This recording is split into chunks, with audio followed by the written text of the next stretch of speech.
for joining me.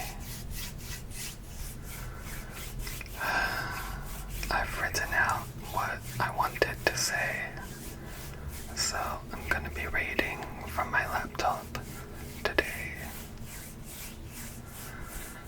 This video is not for the kind of sadness where you're arguing with a friend or you didn't get a particular job opportunity, or if you have low self-esteem.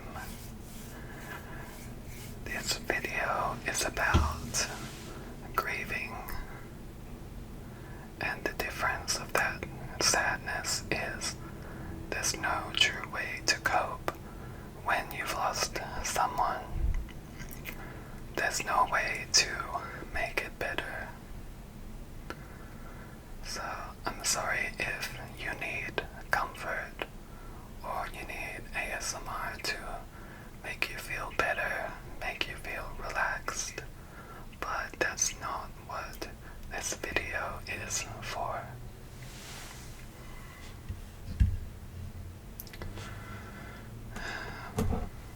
But I can still make a bit of sound anyway to keep my hands busy.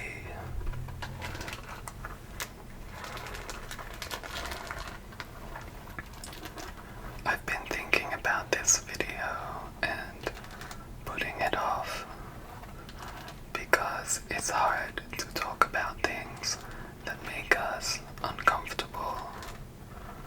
It's hard to be vulnerable with other people,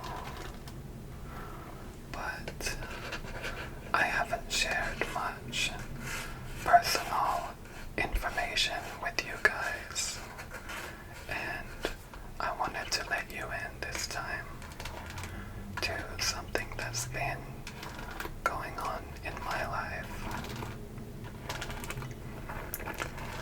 A year ago, I lost someone that was important to me. We weren't close anymore, but she was still a part of my life. She was someone that I would see on social media. I would like her posts, think about her, and hope that she was doing well. And I thought that she was doing well. She always looked happy. She was known as that kind of sunshine energy person. Someone that others looked to for joy. But she took her own life. And even now, I don't fully understand why this happened. I don't know what brought her to that point, and I'll probably never get that information. But it breaks my heart to think how dark she must have felt, that she needed to stop living. And it's so unfair that such a kind, gentle, and caring soul wasn't able to get the help that she needed. It feels selfish to even speak about myself and my experience in this context, but this is my channel, so I will continue. When she passed, I was playing a Pokemon game.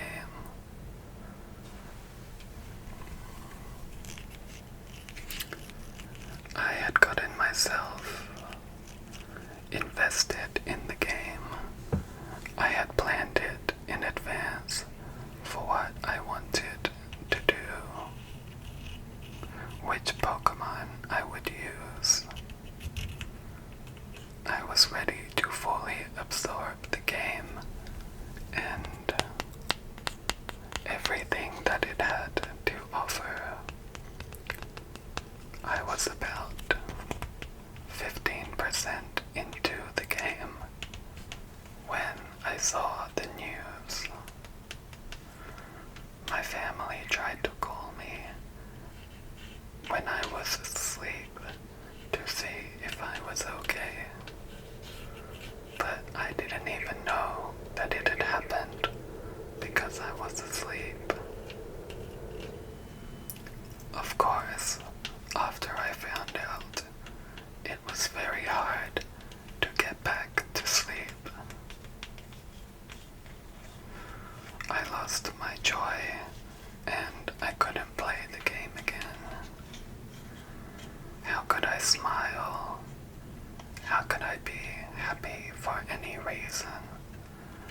knowing that she had died. She was alone and we couldn't save her.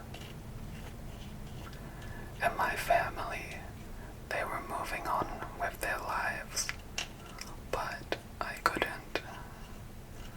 It didn't seem right that this had happened. And didn't they care about it? I couldn't understand why they weren't as upset as I was, including some people who had spent more time with her than I had.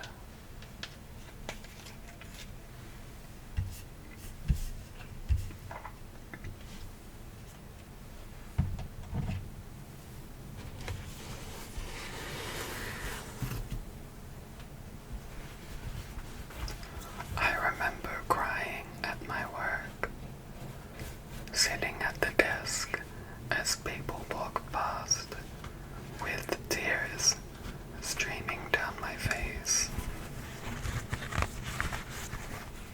I couldn't control it.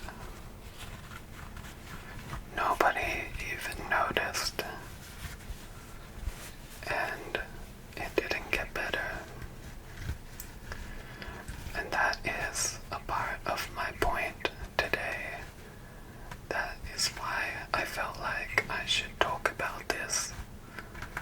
It doesn't get better, but you can make a conscious decision to continue living anyway. It's not fair and it's not right that my friend took her life, but I should be grateful that I still have the opportunity to keep going. And that is the only option that we have. I couldn't play any game for the whole year, all of 2023, and I definitely couldn't go back to that Pokemon game.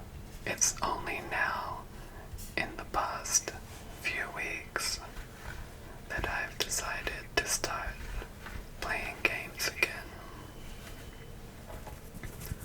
So I want you to know, if you're grieving too, you are not alone. Other people feel that sense of loss too. And it's okay if you do nothing. Sometimes it's necessary for us to stop and just go through the motions for a while. I didn't stop making videos, and I also did not take any time off work because I don't have those luxuries. But I did close off a part of myself because I wasn't strong enough to let others have that part of me. I closed off the part that is vulnerable.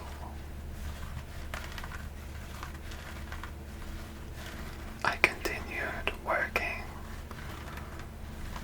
but allowed my inside to cry, to mourn, to feel angry and confused. And now, things are not better, but they are slightly easier. I don't cry anymore, but she still crosses my mind all the time. I hope that wherever she is, she's at peace now. And I hope that her soul can rest.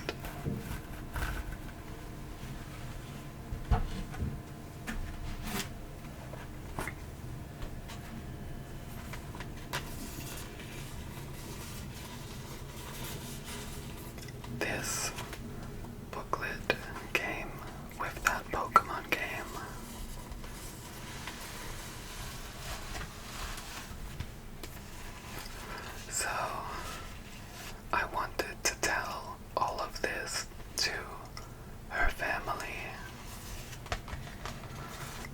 don't know if that's the right thing to do.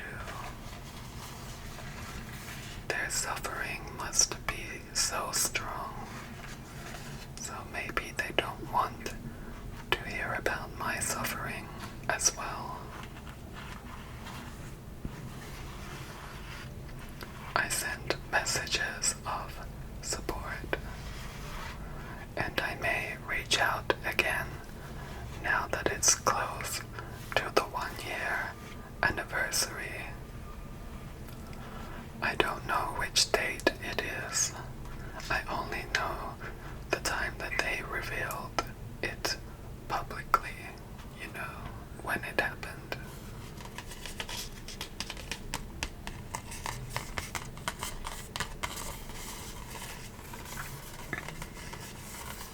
So yeah, it's nice to reach the stage where I can begin to enjoy things again.